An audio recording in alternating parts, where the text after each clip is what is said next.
Hello and welcome to Precon Decon, the video series where I deconstruct the pre-constructed decks of Magic the Gathering's history. In this video we're still looking at the Eventide decks and we're going to look at Sidestep, which is the blue and red deck. So Decklist here, we've got 23 creatures, 6 sorceries, 3 enchantments, 3 instants and 25 land. We've got a mana curve off to the side there. Let's dive in and start looking at the cards. So just off the bat, the rares in this deck are really good. I think this might be, I would say, tied with the green-white one, Turnabout from Shadowmoor for like best rares in a deck in this block, because it's the only deck that has both the color combinations Liege and Avatar, which is really good. You know, both of these are really good cards. So Dominus of Fealty is 5 hybrid mana for a 4/4 with flying. At the beginning of your upkeep, you can gain control of target permanent until end of turn, and if you do, untap it and it gains haste till end of turn. So not only is it a 4/4 flyer for 5, which is, you know, that's air elemental, but it also gives you, I was going to say free Act of Treason. It's not Act of Treason, it's better than Act of Treason because it can get anything. It can get lands, artifacts, enchantments. Yeah, this is super good. Really good rare to have, and yeah, just a really good solid start to the deck. So the other rare is Mindrak Liege. So 3 and 3 hybrid for a 4/4. It's a standard Liege, so it gives blue creature control +1/+1, gives red creature control +1/+1. You got a lot of multicolored cards in the deck, so they're getting +2/+2 basically. And its ability is to pay 4 hybrid mana to put a blue or red creature card from your hand just straight into play, which is pretty good. I would say that's even for creatures that cost, you know, like 4 or less already, this is still worth doing just because you can be done at instant speed. So you can drop it down at the end of an opponent's turn maybe, or like in the middle of combat. So yeah, but really good rares in this deck. Yeah. Then we have 3 Riverfall Mimics. So 1 hybrid, 2/1, sort of the same as all the other mimics. When you play a spell that's basically both its colours, it gets a bonus. In this case, it becomes a 3/3 unblockable until end of turn. So this is pretty good. So you got a lot of spells in here which are both blue and red. So this is going to trigger quite a lot. 3/3 unblockable is obviously, you know, pretty good to turn into for a turn. Yeah. Again, like pretty solid card. And then 3 Shrewd Hatchlings. So this sort of follows the same as all the other Hatchlings. So 3 and a hybrid for 6/6 comes into play with 4 -1/1 counters on it. Whenever you play a blue spell, you take a counter off it. When you play a red spell, you take a counter off it. Until it eventually hits 6/6, and it has an ability where you pay 1 blue-red or 1 blue-red. Target creature can't block Shrewd Hatchling in the stand. So out of all the hatchlings, I feel like this is kind of like the weakest one, honestly, just because basically most of the hatchlings, so the belligerent, noxious, and voracious, all have static keywords, so like first strike or wither or lifelink. The blue-green one, which we'll look at in the next deck, gets Shroud as an activated ability, but only costs 1 mana. So Shrewd Hatchling is really the only one where you have to like invest more than 1 mana into it to use its ability, which is yeah, it's not ideal because you're already having to invest like some effort into getting it up to a 6/6, and then you have to pay for this ability. I think it would have been fine if it just had essentially like the menace. I mean, not that it was keyworded as menace at the time, but just had the it can't be blocked by. If it just had some other like a passive ability that was like, oh, it can't be blocked by creatures of a certain like quality or something, that would be fine rather than the paying the cost to make something unable to block it for a turn. But yeah, I'd say it's still like I think it's still a perfectly fine card. Just out of all the hatchlings, I feel like this is the weakest one. Then we have a bunch of Noggles. Noggles being donkey folk who only show up in this set, which is a shame because they're weird little donkey people. What's not to love? So we have a Noggle Bandit, which is 1 and 2 hybrid for a 2/2, can't be blocked except by creatures with Defender. So yep, perfectly decent defender, perfectly good offensive creature, like good evasive ability. 2 Noggle Bridge Breakers, so 2 and 2 hybrid for a 4/3. When it comes into play, you return a land you control to owner's hand. So for blue-red, this being a 4/3 for 4 is like pretty well costed, honestly. Blue and red, obviously, at this time being kind of like not the best colors for creatures. This just bounces a land back to your hand. It doesn't it's not like sacrifice a land, so it's okay. It doesn't set you back like too much, so that's okay. And 4/3 is a decently big size. And then 2 Noggle Hedge Mage. So like all the Hedge Mages, I think this is okay. So 2 and hybrid for a 2/2. When it comes to play, if you have 2 or more islands, you can tap 2 target permanents. When it comes to play, if you have 2 or more mountains, you can have it do 2 damage to target player. So like with all the Hedge Mages, I think it's best to obviously wait until you can get both these abilities. But both these abilities I think are fine on their own. Like if you cast this like turn 3 and you only get one of them, I think both of them are fine, honestly. I think the doing the direct damage to a player is obviously a bit stronger, but the tapping permanence is pretty good as well. You could tap down lands to, I don't know, prevent an opponent using spells or abilities like during your turn, or you could tap creatures to get blockers out of the way. Yeah, I don't know. I think Noggle Hedge Mage is pretty good. Probably the best out of the Hedge Mages, I would say. All the others are okay. This one it feels just a little bit better. Single Crag Puka, so 3 hybrid mana for a 2/4. You can pay 1 blue and red to switch its power and toughness till end of turn. Yeah, fine, fine.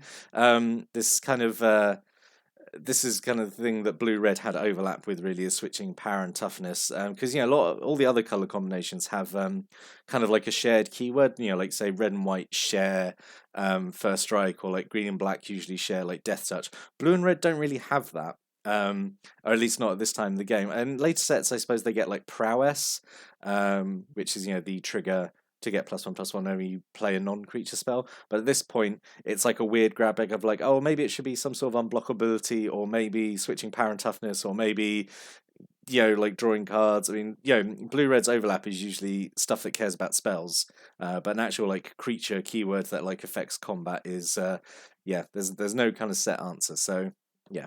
I think this is fine. They're switching power and toughness. So it's by default it's a 2/4, and then it can become a 4/2 if needed. 2 Nuklavis. Nuklavi? That's how I'm pronouncing it. 4 and 2 hybrid for a 4/4. When it comes into play, you get a red sorcery and a blue instant from your graveyard back into your hand. So, you get a fair amount of recursion from this, and it's also a 4/4. So it's doing a lot for 6 mana, I think. I think this is okay. And then 2 stream hoppers, 1 hybrid mana for 1/1. Pay 1 hybrid, it gets flying till end turn. So this is basically kind of like a hybrid version of like Goblin Balloon Brigade. It's fine. It's fine. Maybe a little boring just to gain flying. It's fine. We have a single Hatchet Bully then. So 3 cards in a red for a 3/3. 2 in a red, tap, put a -1/-1 counter on a creature control. It does 2 damage to target creature or player. That ability is pretty expensive, honestly, even without putting a -1/-1 counter on your own stuff. But, if you need to sneak in an extra 2 damage to kill an opponent's utility creature, or do kind of like a bit of extra damage to your opponent, I think this is okay. I mean, at the very least, you could put the counters on the Hatchet Bully itself, I suppose. It's fine, I guess. A single Outrage Shaman, so 3 and 2 red for a 2/2. When it comes into play, deals damage to target creature equal to the number of red mana symbols in mana costs of permanents you control. So this is kind of like pre-devotion. It's tough not to compare this like Flame Tongue Kavu, which is cheaper and has better stats and just always does 4 damage. This is doing at least 2 damage because it counts itself. I would say this needs to, probably at least 4 damage to make it worthwhile. It's fine, but it is very much like, we have Flame Tongue Kavu at home. It's that kind of thing. Single Mirror Levitator, so a 3 and a blue for a 2/3. Tap to give target creature flying till end turn. Whenever you play a blue spell, you can untap Mirror Levitator. So this is good. If you're going to cast a bunch of spells in a turn, you can potentially give a bunch of your creatures flying until end of turn and make them more evasive. Yeah, this is fine, I think. A bunch of burn spells. So with 2 burn trails, so 4 mana, does 3 damage to target creature player, and has Conspire. As you play the spell, you can tap 2 untapped creatures that you control that share a colour with it, so in this case red. If you do, copy the spell and you choose a new target copy for it. This is okay. I think maybe like 4 mana and tapping 2 creatures to do 6 damage to a player is okay, or do 3 to a creature, 3 to a player.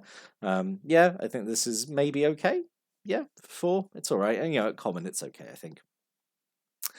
Single Flame Jab, just 1 red mana to do 1 damage to any target. Has Retrace, which means if it's in your graveyard, you can cast it by discarding a land and also paying its cost. The thing with Retrace is you know, like cards with it can't have effects that are too strong or be costed like too well. Like if this did 2 damage, if this was shock, even it just I think limited just to hitting creatures or players, I think it would actually be too strong just for the potential of like recasting it a lot.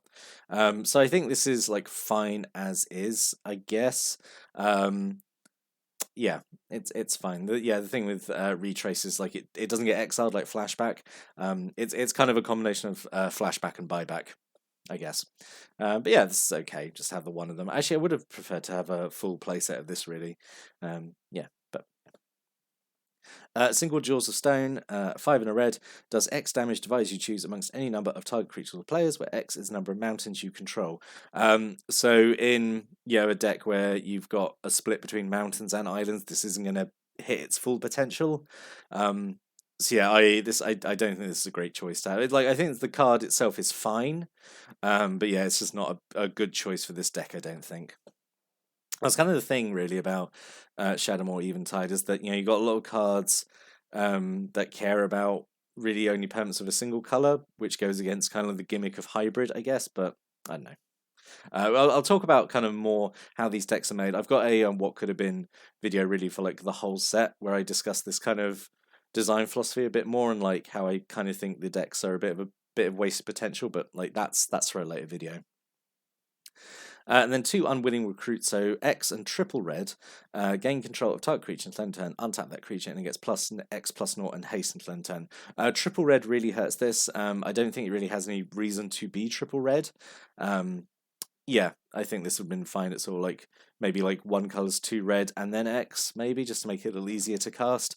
But it's fine, I guess. I mean, like the effect is okay. It's a good like mana sink just to steal a creature and make it super powerful for a turn. Single Una's Grace, so this is just a card draw spell with retrace, so yeah, fine. If you can cast it more than once, I think it's okay. Single Spell Siphon, 1 card in a blue, counter target spell unless its controller pays 1 for every blue permanent you control. So you need, at least 3 blue permanents out here to make it as good as Mana Leak, and then it, obviously it just scales up from there. I think I would just prefer Mana Leak, because then it's reliable, it's always, counter unless they pay 3. Or just a hard counter or something maybe. 3 Clout of the Dominus, so 1 hybrid mana. This is like the red-blue god aura. As long as enchanted creature is blue, it gets +1/+1 has Shroud. As long as the enchanted creature is red, it gets +1/+1 has Haste. So this is sort of doing a lot really for 1 mana. This is a good play on the Riverfall Mimic, because then it becomes like a 5/5 unblockable Shroud, which is pretty hard to deal with, obviously. I mean, it's potentially a little annoying that the red side of this only gives haste, which I've talked about haste a lot before, but haste only matters kind of like for 1 turn really, and on the turn the creature comes out. I mean, like it's still useful to give haste. Not saying haste is a bad keyword. It's just it only matters for a single turn. I think it's always a bit of a waste to sit on like an aura. But considering all the other stuff this is doing for only 1 mana, I think it's okay. Yeah, I think it's pretty solid. I say all these god auras are really, really good, I think. And then a single Inside Out, 1 and a hybrid. Switch target creature's power and toughness, slender turn, draw a card. Yeah, fine, probably a bit conditional. At least it draws a card, I suppose. So what could have been? So overall, I think the card selection in this deck is pretty good. I mean, like the rares are really good. I don't think there's too many like duff choices, honestly. But yeah, there's some cards I think could have gone here. Cinder Pyromancer is the one that jumps out the most. So it's 2 and a red. It's a 0/1. Taps do 1 damage type player. Whenever you play a red spell, it untaps. I think this go really well with Flame Jabs, because you would obviously tap, do 1 damage, do Flame Jab. This untaps and then Flame Jabs in your graveyard, and then you start like discarding cards to retrace it, and then this keeps untapping. That could be a possibility. Noggle Ransacker is like the only Noggle that wasn't included, which I feel is a crime. It just, when it comes in, it makes everyone draw 2 and then discard 1 at random, which is fine. It's a kind of a fun effect. Dream Thief is just a blue fairy, 2 and a blue, 2/1 flyer. It comes into play. You draw a card if you've played another blue spell that turn. Flame Javelin is just a burn spell, does 4 damage, and it can be played for like 3 red or 6 colorless or sort of anywhere in between. Ghastly Discovery is a card draw spell with Conspire, could have fit in here as well. Crackleburr could have been a potential rare. I'm glad it isn't because like I said, I think the 2 rares in this deck are really good. But I just think Crackleburr has an interesting design. So it's 3 mana for a 2/2. You pay 2 and tap it, and then tap 2 untapped red creatures you control, and it does 3 damage to something. And you pay 2, untap it, untap 2 tapped blue creatures you control to return a creature to owner's hand. So the intent is to have this and like 2 multicolored creatures, 2 blue-red creatures, and then you've got this kind of thing where you can, for like 4 mana, you can just keep doing this cycle of like, I'm gonna tap these creatures and do 3 damage, and then I'm gonna untap them all and bounce something, and then just keep doing that pretty much every turn. So I think it'd be very good once it gets going. It just obviously needs a bit of setup, but I'd say it could have been a potential, but I'm really glad it wasn't because I do think the rares in here are pretty good.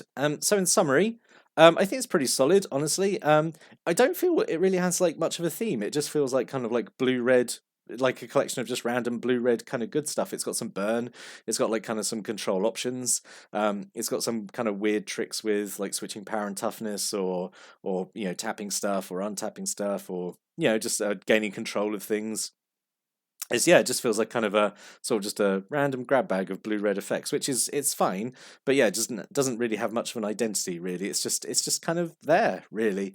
But yeah, as I said, I think the rares in this deck really make it kind of stand out a little bit, like really good rares.